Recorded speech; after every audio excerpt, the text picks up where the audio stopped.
Je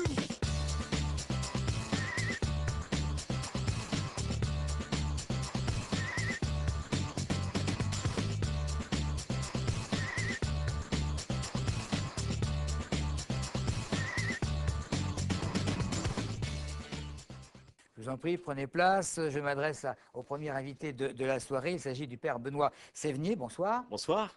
Alors, vous êtes prêtre, vous êtes quasi nouveau en Essonne. Où exactement? C'est à Tismons ou c'est pas À Tismons, voilà. Et je suis arrivé en septembre dernier, tout simplement. Pour la petite histoire, on a le droit de choisir l'affectation ou pas? Oui, pourquoi pas.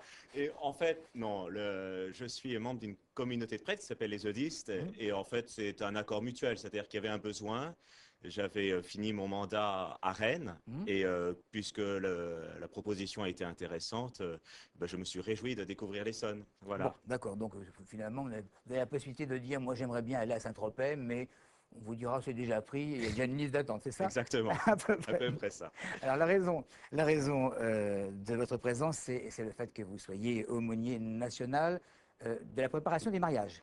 La nationale des centres de préparation mariage, c'est une fédération d'associations locales qui sont donc au niveau à peu près départemental, donc des diocèses, on appelle ça chez nous, et qui se sont regroupées au niveau d'une fédération. Et moi, je suis aumônier de la fédération, ce qui veut dire qu'en gros, ça représente 6000 animateurs dans toute la France. Quand même. Et à peu près la moitié des couples qui se marient à l'Église catholique rencontrent quelqu'un de la fédération de la préparation au mariage. Voilà. Ah, il y a d'abord la rencontre avec quelqu'un de la fédération et ensuite avec le père enfin, le prêtre de sa paroisse. Voilà. Des fois, ils commencent par rencontrer le prêtre et après, ils rencontrent à peu près quelqu'un de la fédération ou d'autres propositions. Heureusement, il n'y a pas de marché unique. Bon, dites-moi, père Sévenier, vous discutez quand même avec vos collègues. Oui, oui, bien Bon, sûr, oui. et je pense que vous parlez quand même de cette célébration de mariage qui, franchement, maintenant n'attire plus autant de monde qu'avant. Ça vous interpelle? Bien sûr, bien sûr. Je pense que c'est une question qui pourtant est pleine d'ambiguïté. Parce que je pense que globalement, le rêve d'un couple, c'est de durer, sur le fond. Je vois mal quelqu'un regarder son époux dans les yeux et lui dire, tu sais, chérie, je t'aime, mais c'est pour 2 mois. Au troisième, on change. Il y a quelque chose Je vous coupe, mais je ne sais plus où. Je me demande si c'est pas en Suisse. On est C'est en en train Allemagne. de. C'est ça, c'est en Suisse? C'est en Allemagne, C'est en Allemagne, on est en train de regarder s'il y a une possibilité de le se marier mariage. pour 2 ans ou 3 ans. Voilà, il commence à imaginer ça. Moi, je me dis, est-ce qu'on est parent pour 2 ans et puis après on change d'enfant? Je pense que malgré tout, dans le mariage, il y a quelque part aussi la question aussi des enfants qui se pose. Et lorsqu'on est parent, il faut bien durer un peu parce qu'au-delà de 7 ans, l'enfant, lui, il a besoin d'avoir des gens qui l'accompagnent. Bon, alors on va prendre la question dans l'autre sens. À quoi c'est dû cette désaffection pour le mariage? Désaffection étant un grand terme. Oui, je pense que mais je pense que d'une part, il y a une difficulté sur la structuration des personnes. Aujourd'hui, c'est plus difficile de savoir qui l'on est et ce que l'on va faire de sa vie. L'âge moyen du mariage est aujourd'hui plutôt autour de 30 ans. Oui. Et cet âge a pas mal monté hein, sur 10 à 20 ans. Très exactement, 31 ans pour les hommes, 29 pour les femmes. Enfin, ça a pas mal Oui, monté. Ça a monté d'une année en 5 ans. oui, mais autrefois, on se mariait enfin, il y a 20 ans ou 30 ans, on se mariait à 25 ans, 27 ans, maintenant c'est 30 ans. Et à Et on voit l'époque, bien que cet âge monte régulièrement. les femmes pouvaient se marier à 15 ans. Voilà, et autrefois. Et je pense que du coup, c'est quand même symptomatique. Trouver un emploi aujourd'hui et savoir ce qu'on va faire de sa vie, on le fait plus tard aussi. Donc il y a déjà ça qui est une première question. La deuxième question, c'est qu'est-ce que c'est que, quand on regarde le succès de Psychologie Magazine, 300 000 exemplaires chaque mois, on voit bien qu'il y a une recherche de soi. Et qu'est-ce que c'est que se structurer, être un homme, une femme debout, capable de se donner? C'est pas si évident aujourd'hui. Et puis enfin, je pense qu'il y a aussi une question de société. Tout simplement, vous voyez, par exemple, le ministère de la Famille a disparu, alors qu'on aurait pu penser qu'une politique de droite aurait plutôt été conservatrice, entre guillemets, et donc parler de famille. Et en fait, on considère que même l'État ne s'intéresse plus à la famille. C'est symptomatique. Bah oui, bien sûr. En disant, il faut s'intéresser plutôt aux parents isolés. Effectivement, ce qui est très important. Mais on voit bien qu'il n'y a pas un projet de société porteur. Je vous propose de regarder un petit document, enfin, c'est un petit reportage qui a été réalisé à un moment où il faisait très beau en Essonne, donc avant votre arrivée, ce qui n'a rien à voir évidemment avec la pluie qui tombe, bien sûr, Bien et qui sûr. avait été réalisé par Adrien Rapoport. Regardons. Ça y est, leur jour J est enfin arrivé. Comme 500 000 Essonniens en 2007, Pascal et Laurent se sont dit oui. Dans quelques minutes, ils feront partie des 200 000 couples mariés sur le territoire. Le chiffre est en baisse. Après le pic symbolique de 2000, le nombre continue à diminuer. Même chose pour le Pacs, qui a connu sa plus grande baisse en Île-de-France. Origine sociale, milieu de vie, religion, et même pour les impôts, il y a maintes raisons qui poussent les gens à se marier. Mais s'il n'y en avait qu'une, alors ce serait l'amour, sans hésiter. Si on se marie maintenant, si vous interviewez les gens qui se marient, c'est parce que un jour, ils ont découvert qu'ils étaient faits pour vivre ensemble et ils veulent marquer par un geste fort ce projet de vie à deux. Ils se marient pour cette raison-là et pas pour d'autres raisons. Actuellement, des gens qui se marieraient soit pour unir deux familles, soit pour des raisons financières, pour associer deux grandes entreprises ou des choses comme ça, moi, j'en ai jamais rencontré. Preuve d'amour ultime, le mariage fait toujours autant fantasmer, en témoigne le succès des salons, magazines ou magasins de robes. Mais alors, quelles sont donc les raisons de la baisse? Eh bien, elles sont totalement en phase avec notre société du zapping, la peur de l'avenir, on aime de moins en moins prendre des risques. Les sociologues ont trouvé un rapport entre cette évolution et un nouveau genre de mariage, le mariage de raison. À la passion, on préfère la sécurité, à l'amour fou, on préfère le confort matériel. Aujourd'hui, de plus en plus, sans doute parce que derrière, il y a quand même des années de divorce, c'est une génération marquée par les divorces, qui donc, cette génération-là, est consciente qu'on ne peut pas se marier que par amour, que sur un coup de foudre. Donc, il faut aussi réfléchir à, eh bien, est-ce que nous partageons des projets, est-ce que nous partageons les mêmes valeurs, Donc voilà, la raison intervient et on accepte de reconnaître qu'il y a que la raison se mêle au jeu. Difficile de savoir exactement combien de mariages de raison sur le nombre d'unions célébrées, combien de fois l'absence d'amour est comblée par le confort affectif. Ce qui est certain, c'est que la prise de risque est moindre. Mais dans ce type de consentement, il subsiste un risque de taille. Il se nomme l'ennui. Alors, Père Sévigné, pour surenchérir à ce que disait mon jeune confrère, vous voyez, vous, en tant d'officier, de dire à un couple, vous prenez des risques, bravo. Bien sûr, non, bah, c'est ce qu'on fait constamment.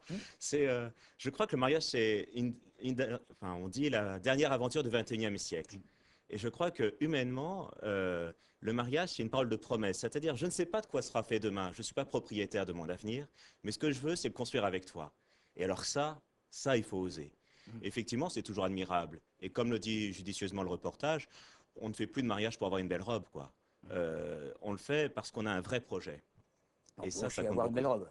Ah, on aura une belle robe avec. On aura une belle robe. Bon, il faut quand même rappeler que les mariages religieux ne sont pas officiels vis-à-vis de la loi française. Oui, ça c'est très intéressant. C'est que nous n'avons pas le droit de marier s'il n'y a pas eu de mariage civil avant.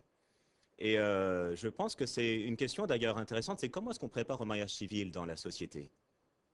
Moi, je crois qu'on pourrait imaginer que les gens aient le droit, par exemple, ne serait-ce que de rencontrer le maire avant leur mariage civil, ne serait-ce que pour voir comment personnaliser les cérémonies, et pourquoi pas aussi les aider à mesurer les engagements qu'ils prennent. Est-ce qu'ils lire les articles de la loi, mesurer les conséquences? Pour y aider, d'ailleurs, la fédération a proposé une revue qui s'appelle On se marie à la mairie, qui est une revue parfaitement laïque et qui permet aux maires, éventuellement, de donner aux couples un support qui les aide à mesurer ce qu'ils vont faire dans la préparation au mariage. Il y a même une association qui s'appelle Cap Mariage, qui prépare au mariage civil aussi. Est-ce que vous pensez que le Pacs est le grand responsable de cette désaffection? Non, le Pacs, il est simplement symptomatique d'un fait de société, ou même d'un choix politique qui se fait l'écho de besoins. Plutôt qu'une réflexion sur le bien commun à terme, le Pacs, il régule un symptôme. Le symptôme, effectivement, de l'inquiétude sur la capacité à s'engager librement. Je reviens sur la question religieuse et le mariage religieux, puisque je lisais récemment que des jeunes musulmans, et il y en a pas mal, désirent se marier seulement devant un imam et ne veulent pas passer devant le maire, ce qui pose évidemment de gros problèmes. Ah ben alors là, j'allais dire, il faudrait faire venir un imam plutôt. Mais je pense que c'est une question de fond, c'est quel est le rapport à la politique? C'est-à-dire que en quoi le mariage concerne-t-il la société? Et je crois que là, il y a une question de fond, c'est-à-dire que si les mariages se succèdent toutes les 10 minutes dans la mairie, Oui. qu'on n'ait absolument pas la possibilité de personnaliser son mariage, je pense qu'il y a de quoi être un peu déçu par la vie politique ensuite. Mhm. Et il y a des hommes et des femmes politiques que j'ai un peu provoqué, j'avoue, que j'ai un peu provoqué en disant comment voulez-vous qu'ils s'intéressent à vous si vous ne vous intéressez pas à eux au moment le plus important de leur vie. Et je crois que là, il y a quelque chose qui est une réflexion en cours, parce que bien souvent, les maires, à partir de là, se sentent concernés et réfléchissent à qu'est-ce qui est possible. Je ne savais pas que vous risquiez, vous ou un autre ministre du culte, 6 mois de prison et 7 500 € d'amende si vous mariez quelqu'un sans petit papier de la mairie. Et oui, oui, c'est redoutable. Moi, je crois que. Alors, après, il faut savoir que dans beaucoup de pays européens, c'est absolument pas nécessaire. Là, c'est une vieille législation française qui peut être interrogée d'ailleurs. Pourquoi, en quoi ça concerne la mairie, en quoi ça concerne l'État français, si je célèbre l'amour d'un couple? Mm. Alors, moi, je crois que c'est important, mais à condition que l'État mesure ce que peut être le mariage pour lui et qu'il y ait une réflexion de société sur l'importance de la famille aujourd'hui. Votre sentiment à propos des naissances qui, pour la première fois, hors mariage, sont devenues majoritaires? Oui. Eh bien, je pense que là encore, la question c'est, ces enfants, ils ont besoin de quoi? Et je crois qu'ils ont besoin de sécurité. Je crois que c'est quand même effectivement difficile de tenir la vie d'un couple toute une vie. Mhm. Je pense que ça suppose effectivement d'avoir bien réfléchi au projet, à ce qu'on veut en vivre. Mais pour l'enfant, la question c'est euh, combien de temps est-ce que papa va rester avec maman? Vous savez, Fatal Bazooka, là, il fait des chiffres avec une chanson, Parle à la maman, Mhm. où notamment ils disent mes parents sont même pas encore divorcés. Mhm. Et je me dis, oui, oui, c'est un symptôme de société, là. En se disant, dans quelle sécurité peut-on grandir quand on ne sait pas trop combien de temps on va être aimé? Effectivement, même divorcés, les parents continuent de nous aimer. Regardez combien de temps les parents voient leurs enfants une fois qu'ils sont séparés de leurs enfants. Mhm. Bien souvent, la garde est confiée à la maman. Le papa est souvent de plus en plus mis hors jeu. Et je crois que c'est dommage pour un enfant. Donc, oui, on peut avoir d'ailleurs des enfants et après se marier. On peut avoir un projet de couple sans nécessairement passer par l'institution du mariage à la mairie. Mais je crois que sur le fond, c'est comment est-ce qu'on peut essayer de construire un univers qui permettra de grandir un enfant dans un sentiment de sécurité. Alors, question toute tracée que vous m'amenez sur un plateau, votre sentiment sur le mariage homosexuel? Alors ça, c'est un autre registre pour moi. C'est-à-dire que la question du mariage, c'est aussi une question de société. Et en disant qu'est-ce qu'un couple, et votre question de journaliste est révélatrice, c'est que dans notre société, on ne fait plus bien la différence entre ce qu'un couple peut apporter à la société et une association, c'est-à-dire une association de 2, 3 personnes par rapport à un couple. Et là, je crois qu'il y a une compréhension à avoir en se disant finalement, un couple, dans la mesure où il est hétérosexuel et donc il a des enfants, eh bien, il apporte à cette société un cadre qui permet aux citoyens de demain de se construire. Et dans cette participation, il y a le fait de la cellule élémentaire de la vie sociale. Mais vous Je crois dites que cellule élémentaire de la vie sociale, mais lorsque vous parlez de couple, vous ne dites toujours pas un homme et une femme, ou deux hommes. ben, c'est-à-dire que pour moi, couple, j'entends, alors évidemment, je le définis comme un homme et une femme, Mhm. parce que finalement, je vis en communauté avec 2 autres confrères prêtres. Mhm. Pourquoi pas imaginer un pax à 3 alors? Mhm. Pourquoi un pax simplement à 2? Vous voyez? Et je crois que la question sur le fond, c'est qu'est-ce qu'on apporte? Qu'est-ce qu'on apporte à la société qui justifie que la société protège cette union-là? Bon, alors Voilà. ma dernière question, avant de recevoir Lionel Roudot, journaliste également, euh, le mariage des prêtres. Oui, ah bah alors ça, c'est une... Pourquoi pas? Alors, d'une part, il faut savoir que les prêtres d'Orient, il y en a des mariés et des célibataires, par exemple au Liban, Mhm. dont on parle malheureusement d'ailleurs, un pays en situation difficile. Au Liban, les prêtres dépendent autant de Rome que moi, et il y en a des mariés, il y en a des célibataires. Mhm. Donc déjà, il s'agit de pas une question qui touche à la foi, mais de l'organisation de l'Église telle qu'elle est aujourd'hui. Alors, j'allais dire, moi, je suis heureux d'être célibataire et prêtre parce que dans ma manière de concevoir ma vie de prêtre, je pense que ça ne serait pas, comment dirais-je, pas respectueux de mon épouse d'être marié. C'est-à-dire que j'ai envie d'avoir une disponibilité intérieure pour les personnes que je rencontre au moment où je les rencontre, et une disponibilité telle que je peux choisir d'être vraiment disponible. Tandis que quand on est père et époux, eh bien, il faut d'abord avoir comme disponibilité son épouse et ses enfants. Donc, vous savez quand même que le fait de tomber amoureux, ce n'est pas un usage de raison. Ah non. Ça vient comme Ah ça, bah oui. donc ça ne vous est jamais arrivé. Si, bien sûr, Ah, bien quand sûr. même. Et j'espère que ça recommencera. Très bien, très bien. Écoutez, alors, je vous remercie d'être venu, évidemment, Père Sévigné, et nous allons, si je puis dire, quitter les hommes en noir, hein, Voilà. pour essayer de parler des hommes en vert avec Lionel qui s'approche, qui passe devant la caméra, mais c'est pas grave. Lionel, Bonsoir. Bonsoir. Lionel est donc journaliste ici qui, chaque semaine, en quelques minutes, nous traite de sujets qu'il a trouvés je ne sais où. Et là, il va nous dire qu'il a rencontré des martiens. Un petit peu, c'est l'esprit spirituel de Jean-Claude Bourré, si vous voulez. Ouais, je n'ai pas rencontré de martiens personnellement, bien que je pense qu'on puisse en croiser beaucoup d'extraterrestres dans la vie de tous les jours. Sommes-nous seuls dans cet univers infini, Patrice? Est-ce que nous sommes seuls? Grande question. Il faut demander ça au prêtre. À votre avis, sommes-nous seuls, justement? Oh, ben finalement, on a tous l'impression de venir de Mars, finalement. Les hommes viennent de Mars, les femmes de Vénus. On en écrit des livres là-dessus. C'est vrai. Vous connaissez le CNES, le Centre national d'études spatiales, puisque nous en avons. Donc à Évry se trouve la direction des lanceurs d'Ariane. Eh bien, au sein de cette institution, des plus sérieuses, existe depuis 30 ans un service très particulier, le GEPAN, Groupement d'études et d'informations sur les phénomènes aérospatiaux non identifiés. En bref, en fait, ils étudient les ovnis. Donc depuis 1977, ce service a collecté 6000 témoignages sur 1600 affaires concernant des ovnis en France. Et la nouveauté, c'est que toutes ces archives vont être maintenant mises en ligne à la disposition du public. Donc depuis quelques mois, la France est le premier pays au monde à dévoiler ces cas non élucidés d'objets volants dans un souci de transparence afin de dissiper les accusations de dissimulation formées par quelques ufologues chevronnés. Les ufologues, ce sont les passionnés d'OVNI, parce que UFO, c'est OVNI en anglais. On va pouvoir envoyer les images tout de suite, on les voit là maintenant d'ailleurs, elles vont partir. Donc vous pouvez vous rendre sur le site du GEPAN, cnes-gepan.fr, et vous avez la possibilité de rechercher donc par géolocalisation comme on voit là. Et en Essonne, plusieurs affaires sont répertoriées. Par exemple, étiez-vous à Milly-la-Forêt, Patrice, le 14 juillet 1983? Ça peut Non. vous faire. Eh bien, ce jour-là, jour de fête nationale, évidemment, une femme regarde sa télévision et son attention est attirée à travers sa fenêtre par une boule lumineuse qui se dirige vers sa maison. Elle est effrayée et appelle ses deux voisines qui assistent au phénomène, bien évidemment. Après une ascension, la boule redescend pour stationner au-dessus d'un arbre. À ce moment, elle devient très lumineuse, éclaire tout, et aucune explication n'a pu être donnée à ce phénomène. C'est étrange quand même. Là, on peut voir d'ailleurs sur ces images une vache qui est enlevée par les extraterrestres. C'est fantastique. Alors à Montlhéry, le 5 novembre 90, un homme survolé dans la cour de son pavillon par un engin énorme. L'engin comporte certaines rangées de hublots et à l'arrière des traînées de flammes blanches.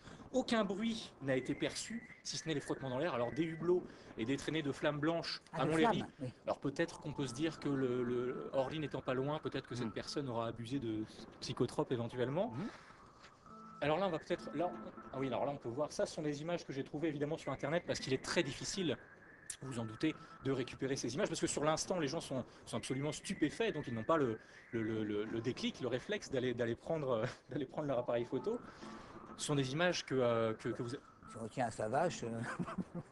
Oui, bah oui, on les attache maintenant dans le pré, tout simplement. On va pouvoir voir quand même quelques images juste après ça, des images qui ont été prises en Essonne, que j'ai trouvées dans les archives de l'Essonne. C'est à Itteville, en 95, un agriculteur retrouve son champ en partie couché. Alors des experts en céréologie sont dépêchés pour éclaircir la situation. La céréologie, c'est l'étude des céréales couchées par l'atterrissage des ovnis, vous vous en doutez bien. Et alors si vous croisez des extraterrestres, surtout ne pas s'affoler, il y a plus de chances pour que ce soit eux, évidemment, qui aient plus peur. À Téléson, par exemple, nous avons l'habitude de recevoir la visite d'une petite cuillère qui vient tout droit en fait de la constellation de la Grande Louche. Alors elle se promène comme ça dans la rédaction, tout se passe très bien, on arrive tout à fait à cohabiter. Ce sont des images que j'ai prises il y a quelques jours, puisqu'elle revient régulièrement pour prendre des nouvelles de la rédaction. Pour le moment, donc, seuls 400 cas ont été mis en ligne sur le site du GEPAN, donc soit un quart des affaires, mais à terme, l'ensemble des archives sera consultable de votre ordinateur. Attention tout de même, tout ce qui est dans le ciel n'est pas un ovni, tout ce qui est un ovni n'est pas extraterrestre. Enfin, peut-être la vérité est sans doute ailleurs. Ah bah ça, Alors là, belle conclusion devant un prêtre quand même. Hein. Je suis désolé. Tout ce qui est au ciel n'est pas un ovni. Continue à chercher la vérité, c'est pas mal. Mais oui. Bon, merci mon père, merci Laurent. C'était une fois de plus passionnant. Une petite pause, la première de la soirée, et puis évidemment nous nous retrouvons ensuite pour la seconde partie de cette attitude 91 qui sera toujours aussi passionnante.